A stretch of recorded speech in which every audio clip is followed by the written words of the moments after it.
Again, I thought I would do an update on some pickups that I've had recently. I haven't been buying too much gaming stuff actually. I've get into the rabbit hole of graphic novels, but I'm going to try and get away from that. So the latest thing I picked up was another US SNES controller. Give it a good scrub, and I just take everything apart usually and clean everything, absolutely everything, even scrub the cord, they get really dirty.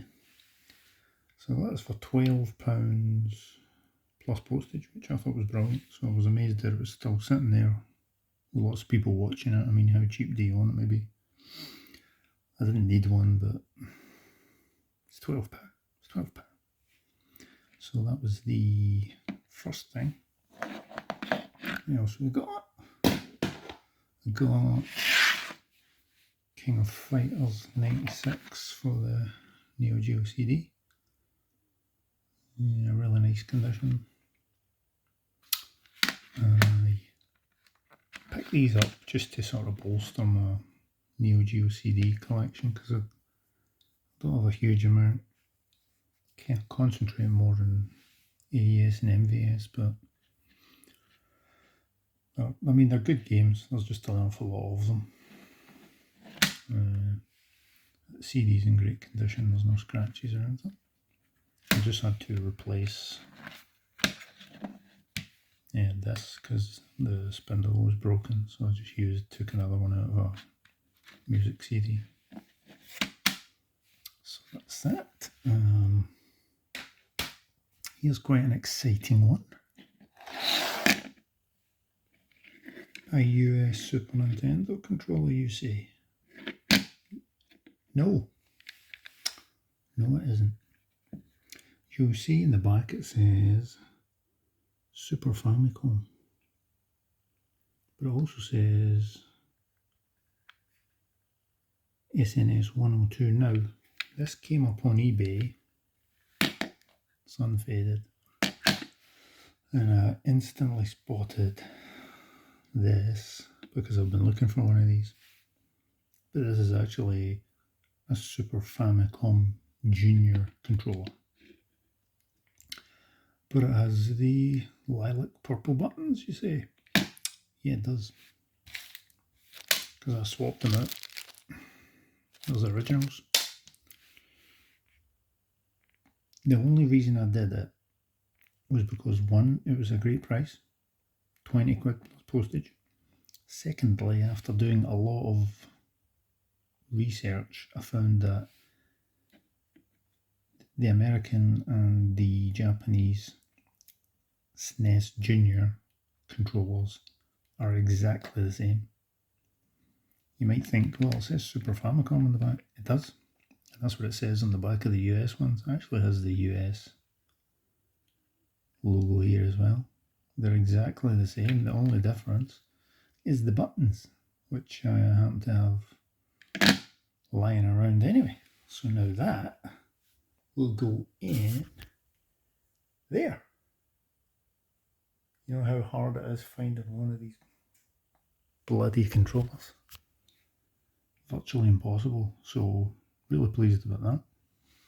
Although even though I cleaned it, the start button doesn't seem to be working. I may need to swap this out for one of my other controllers, but never mind, we'll get that working. Next one. Oh yeah, Nestor's Funky Bowling. I've been trying to get a hold of this guy for some time. It so very rarely comes up in the UK. It's been up for a little while at £120.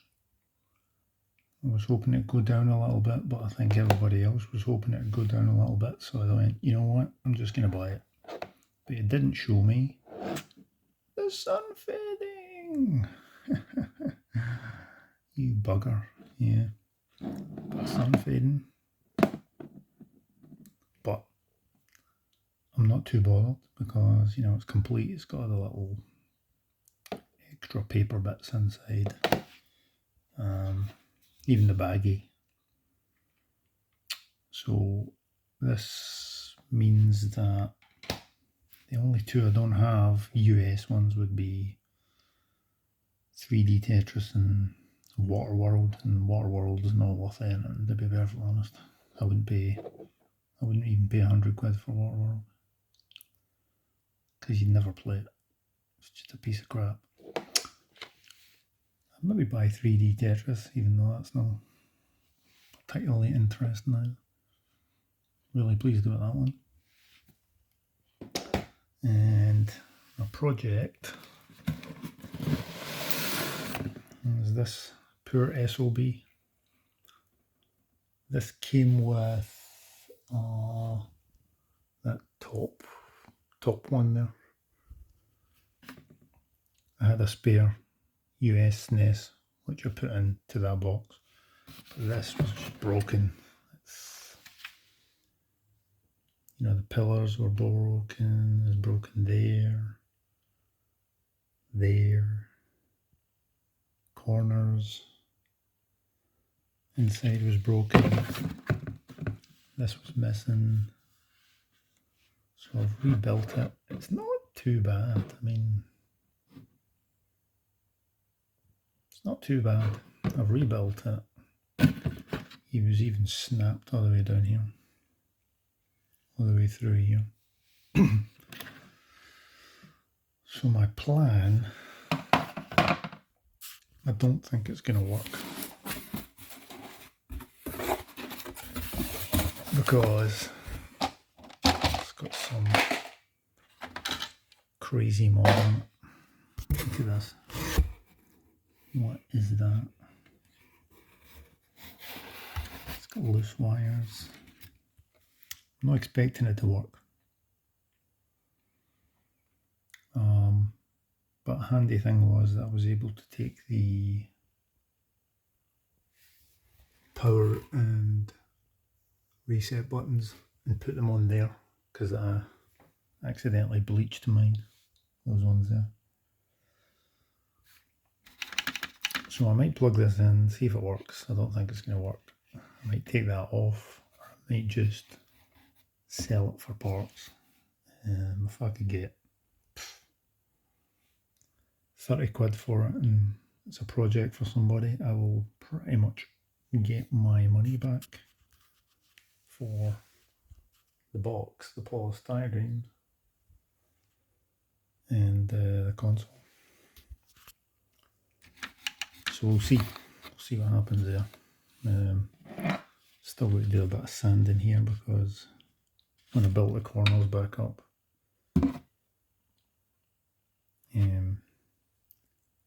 it's a little bit thick on there, so I need to sand it back so it sits back on the top there. Anyway, that's pretty much it. I'm going to stick Nestor up there with the rest of the Virtual Boy stuff. And yeah, if you've taken the time to watch, thanks very much.